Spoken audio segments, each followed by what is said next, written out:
What happens when two of daytime TV's most unfiltered voices clash under the bright lights of a live broadcast? When a late-night comedian expecting a breezy chat instead walks straight into a verbal ambush. Today, we're dissecting the on-air confrontation that stunned viewers, escalated into a full-blown showdown, and pushed the tension so far that security had to step in. And trust me, this one went places no one predicted. The atmosphere inside the View studio was electric as Jimmy Kimmel sank into the famous curved sofa, smiling as applause roared around him. This was supposed to be an easy win, an ABC star visiting another ABC favorite, a guaranteed hour of jokes, light politics, and good-natured ribbing. Whoopi Goldberg introduced him with her usual warmth, the crowd cheering like everything was right on script. But that script didn't last long. "Jimmy, welcome back," Whoopi began, beaming. "You've been killing it lately. Viral monologues, huge numbers. What's the secret?" Jimmy leaned back with that signature smug charm. "Honestly, people want the truth. If something's absurd, we say it. If someone's being a hypocrite, we call it out. Comedy has always been about punching up." Sonny Hostin agreed. "And you've never shied away from criticizing politicians on every side." Jimmy nodded proudly. "Exactly. Nobody gets a hall pass." And that's when the temperature on set dropped. Fast. Joy Behar leaned forward, her face shifting into something far more pointed. "Everyone, Jimmy, really?" she asked, her tone deceptively light. The energy shifted so sharply the audience felt it. Jimmy's grin tightened. "What are you getting at, Joy?" She didn't flinch. "Let's not pretend you're an equal opportunity comic. Your jokes lean heavily in one direction, and we all know it." The room froze. A storm was coming. Sarah Haynes jumped in trying to lighten things, but Joy kept going.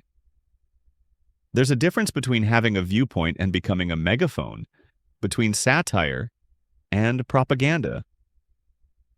The word landed like a bomb. Jimmy's expression darkened. Propaganda? That's a big accusation. Joy didn't blink. Night after night, you go after the same people. You're not challenging your audience, you're comforting them. That's not courage. That's pandering. At this point, nobody was breathing. Whoopi attempted to redirect, but Jimmy straightened up, his voice suddenly sharp. "Joy, I've been doing this for decades. I've talked to presidents, donated millions, used my platform to help people. And you're calling me a propagandist?" "I'm calling it how I see it," Joy shot back. "You used to surprise people. Now you preach more than you joke." Alyssa Farah Griffin tried smoothing it over, mentioning how political comedy has changed, but Joy cut her off. "No, I'm saying, Mike, Jimmy Kimmel has gotten addicted to applause. Comedy is supposed to comfort the vulnerable and challenge the powerful, but you're only going after people your audience already despises." The tension was suffocating. You could hear a pin drop. Jimmy's hands dug into the couch. "You don't know anything about me. What I struggle with, what I think about, what I try to do." Joy leaned even closer. "Then prove it. Name one moment this year when you challenged your own viewers. One joke that made them squirm. One time you risked your ratings." Jimmy opened his mouth, then hesitated. That silence hit harder than any punchline. Joy pounced instantly. "Exactly." Jimmy's voice rose. "I've raised hundreds of millions for healthcare. I've given a platform to people who needed one. I've held powerful figures accountable." Joy let out a sharp laugh. "You've held your enemies accountable. That's not bravery. A child could do that. Actual courage is calling out your own side." At this point, it wasn't an interview anymore. It was a confrontation, raw, personal, and spiraling. What started as a friendly chat had detonated into one of the most explosive moments daytime television has ever seen. Jimmy, let's just take a breath, Whoopi urged, trying to calm the room. But the floodgates had already burst. Leaning forward, Jimmy pointed directly at Joy, his voice sharp. You want to talk humility? You want to talk boundaries? Joy, you've spent decades making headlines by saying the most outrageous things just to get a reaction. You've compared people to dictators, questioned their mental fitness, said things on this very set that would have ended someone else's career 10 times over. And I've apologized when I was wrong. Joy's voice rose in response, matching his intensity. I've had my mistakes held up to the light. By co-hosts, by the public, by the media. I've had to grow, to reflect, to face my biases. When was the last time you did that, Jimmy? When has someone in your circle ever said no to you? When have you truly sat with criticism instead of brushing it off? Sarah Haynes tried to steer the conversation, noting that this was an important debate about accountability in media. But Joy cut her off, her words slicing through the tension. No, what we're seeing is reality. Some people simply can't handle being challenged. Jimmy Kimmel came here expecting applause and validation. The second someone asked a real question, he fell apart. I haven't fallen apart, Jimmy shot back through gritted teeth. I'm not going to sit here and let you assassinate my character on live TV. I'm not assassinating you, Joy replied, icy calm. I'm holding up a mirror. If you don't like what you see, that's not my problem. That's yours. The room felt suffocating. Alyssa looked like she wanted to vanish, Sunny's usual sharp wit frozen, and Whoopi's glances darted between producers and the two combatants as her set transformed into a battlefield. A mirror? Jimmy repeated, venom dripping from his words. That's rich coming from someone who's been doing the exact same show with the same talking points for 20 years. You want to talk echo chambers? Joy, you're in the grand cathedral of them. Every day you and your co-hosts congratulate yourselves for being right. At least I try to make people laugh while I do it. Joy's eyes flashed. Oh, so comedy is your shield now? You get to say whatever you want, push any narrative, and when someone calls you out, you hide behind it. It's just a joke? That's the oldest trick in the book, and frankly, it's beneath you. Or it used to be. You know what's beneath me? Jimmy shot back. This ambush. I came here as a colleague, someone on the same team, and you've spent 10 minutes trying to destroy me. For what? Ratings? Relevance? To prove you can still draw blood? I'm not trying to destroy you, Joy countered, voice rising. I'm trying to wake you up. Someone needs to tell you that you've lost the plot. You've become a caricature of yourself. You used to laugh at yourself. Now you're so self-righteous, so convinced of your own moral superiority that you can't even hear criticism without taking it personally. Because it is personal, Jimmy roared, standing towering over the table. You're not critiquing my work. You're attacking me as a person. There's a difference, and you know it. Whoopi tried again. Okay, we need to... No, Joy interrupted, cutting her off. We are not going to commercial. We're finishing this conversation. This isn't just about Jimmy and me. It's about what's happening in media, in society. It's about how people with platforms choose to use them. Sunny finally spoke, cautiously. Joy, maybe we should pause. It's really heated. It should be heated, Joy snapped. This matters. How we communicate matters. How we use influence matters. I am done watching people abuse their platforms and then act surprised when someone holds them accountable. Jimmy's jaw tightened. Abuse my platform?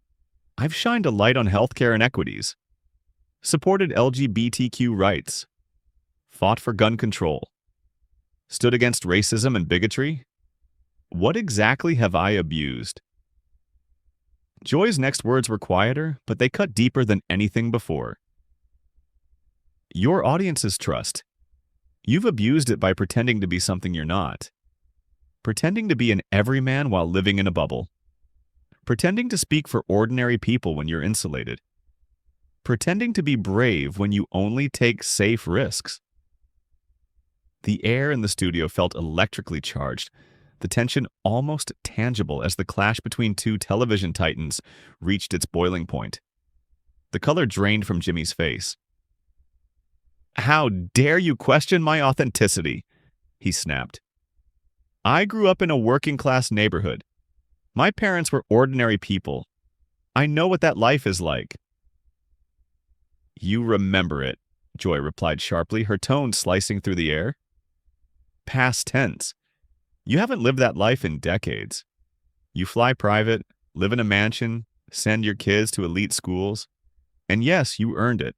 But don't stand here pretending you understand the struggles of everyday Americans when you're insulated from everything they face." "So what?" Jimmy demanded, his voice rising. "Because I'm successful, I'm not allowed to care? Because I've done well, I can't advocate for people who are struggling? That's the most cynical gatekeeping nonsense I've ever heard." "You can advocate," Joy countered, "but do it honestly. Don't wrap yourself in the flag of the common man when you haven't been common in 20 years. Don't lecture about sacrifice when you sacrifice nothing. Don't tell people how to live when your life is nothing like theirs." Alyssa spoke up, her voice trembling. "I think there's validity in both sides here. The question of authenticity in media—" "Don't," Joy interrupted sharply. "Either you're honest about who you are and what you represent, or you're not. Jimmy isn't. He's crafted this persona, the righteous crusader, the champion of the little guy. But it's all performance, engineered to maximize appeal while preserving his Hollywood comfort zone." Jimmy's hands trembled, despite his attempt to clasp them together. "You don't know me," he said quietly, almost too quietly. "You know the meme. You know the monologue version. But the man who goes home worrying at 3 a.m. if he said the wrong thing, or hurt someone unintentionally, that person, you don't know him." Joy leaned forward, her eyes sharp. "Then tell us, right here, right now. No cue cards, no audience warm-up, no network-approved lines. Who is Jimmy Kimmel when there's no applause to chase?" The silence was suffocating. The audience held its breath. Cameras seemed intrusive, the air tense enough to feel physically heavy. Sarah looked ready to flee. Sonny stared straight ahead, willing the confrontation into submission. Whoopi mouthed frantic signals to producers, inching dangerously close to calling a commercial break. "I'm someone trying to stay sane in a world that feels like it's collapsing," Jimmy admitted. "I joke because if I didn't, I'd lose my mind. I stumble, I screw up, but I keep trying. I've never claimed to be flawless. I'm just trying." Joy's eyes narrowed. Trying is easy to claim. Everyone does it when they don't want to face the truth. "What truth?" Jimmy snapped. "That you've built a career on moral superiority," she shot back. "You preach introspection but never practice it. When challenged, you retreat into self-pity instead of self-awareness." Jimmy laughed, but it was harsh, humorless. "You don't even believe people can be sincere anymore. Everything must have strategy, motives, hidden agendas. You can't recognize honesty if it walked up and introduced itself." Joy froze, the crowd exhaling in collective shock. "You think I can't recognize honesty?" she said, trembling with restrained anger. "I've spent years here sharing my grief, insecurities, failures. I've been more transparent on this stage than most people are in therapy. And you're going to reduce all of that to cynicism?" "No," Jimmy started, but Joy cut him off. "Yes, you said it yourself. That's who you are when cornered. Not witty, not brave, just mean." Whoopi finally stood. "Enough! This is done. We're not doing this." But Joy wasn't finished. "He walked in assuming he could charm his way through anything," she continued, gesturing toward Jimmy without looking. "Assuming we'd laugh on cue, praise him on cue, let him deflect on cue. But the moment he was asked the real question, he unraveled." "I'm not unraveling," Jimmy said, though his voice betrayed him. "I'm standing here telling the truth." No, Joy whispered, deadly calm. You're flailing. And the saddest part? You think passion is the same as integrity. Jimmy's jaw tightened. I go after people who deserve it. Powerful people, corrupt people, hypocrites. You go after people your audience already hates. That's not bravery, Joy shot back, her voice cutting through the thick tension. That's brand consistency. The room seemed to fracture under the weight of their words. A producer practically dove out from behind a camera, flailing like an air traffic controller signaling a plane. Sunny raised her hands, trying to inject calm. Everyone here cares about something. Maybe instead of assuming bad faith, there's no common ground when someone calls you a fraud, Jimmy snapped, cutting her off. That's not criticism, Jimmy. That's character murder, Joy said steadily. You dismissed my entire life's vulnerability in one sentence because you were uncomfortable. That tells me everything I need to know. The air crackled. They stared at each other, unblinking, the tension radiating outward. Then Joy's voice dropped, sharp and cold enough to frost the room. Then don't sit, she said. No one's holding you here.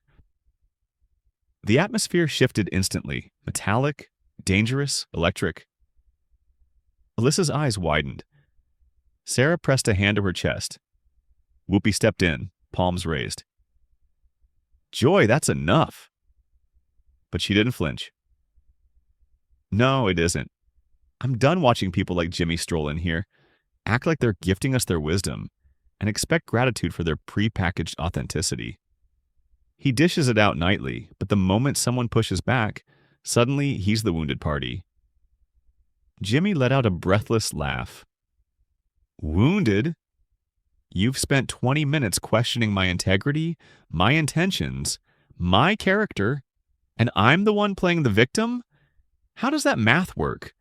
You're not defending yourself, Joy fired back. You're sidestepping. Every point I've raised, you've swerved around. You haven't answered a single question. You've just complained that you're misunderstood. That's because your points aren't points, Jimmy shot back. They're vibes, mood board accusations. You've lost your way. Where? You're fake. How? You punched down. Name one instance. There's no evidence.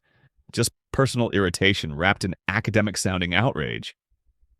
Fine, Joy said, her voice slicing the air like a knife. Let's talk about that comedian you had on 3 weeks ago, the one who made that crack about rural voters. You laughed, nodded, and went straight to commercial. Jimmy blinked, defensive. It was a joke about a political movement. No, Joy said firmly. To the people who heard it, it wasn't. It was contempt masquerading as humor. Elitism. A cheap laugh at people already mocked enough. That is punching down. Jimmy's cheeks flushed. Ridiculous. Comedy must be allowed to hit absurdity wherever it appears. Except you don't go everywhere, Joy countered, sensing the momentum shift. You go where your audience cheers, where your social clips get likes. You've made yourself safe, predictable, reliable. That's not courage. That's comfort masquerading as moral clarity. The word comfort hit him like a slap.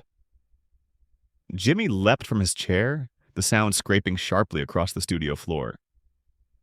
What did you just call me? A performer who never risks anything, Joy said calmly. A man who mistakes applause for conviction, a coward dressed as a crusader. The room seemed to inhale. Even the cameras recoiled. Whoopi lunged between them. Joy, stop! But Jimmy was already circling the table, radiating anger. You don't get to call me that. You sit there with a staff, a contract, an audience who agrees with you, and I'm the one playing it safe. I've taken hits you know nothing about.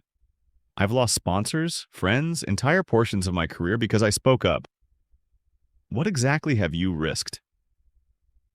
My reputation, Joy said, unwavering. Every single day.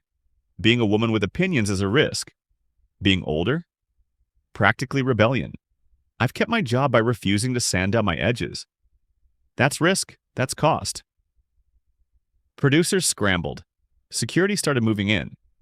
Audience members stood, some filming, some terrified. Sarah cried openly. Alyssa whispered, "Oh my God." Sonny didn't flinch. Whoopi pushed harder between them. "You're delusional, Joy, completely delusional," Jimmy barked. "You built this fantasy where you're the lone brave truth teller while everyone else is compromised. You're not brave. You're bitter. Bitter that the culture shifted. Bitter that younger voices are being heard. Bitter that no one listens unless you're tearing someone down. You're irrelevant unless you're angry." The audience gasped as one. Joy's face went pale, then crimson, then ghostly white. When she finally spoke, her voice was barely audible, but it carried across the studio. "Get him off my stage." Security surged forward. Chaos erupted. The carefully lit studio dissolved into pandemonium, cameras rolling, staff shouting, and two of television's sharpest voices locked in a battle no one would soon forget.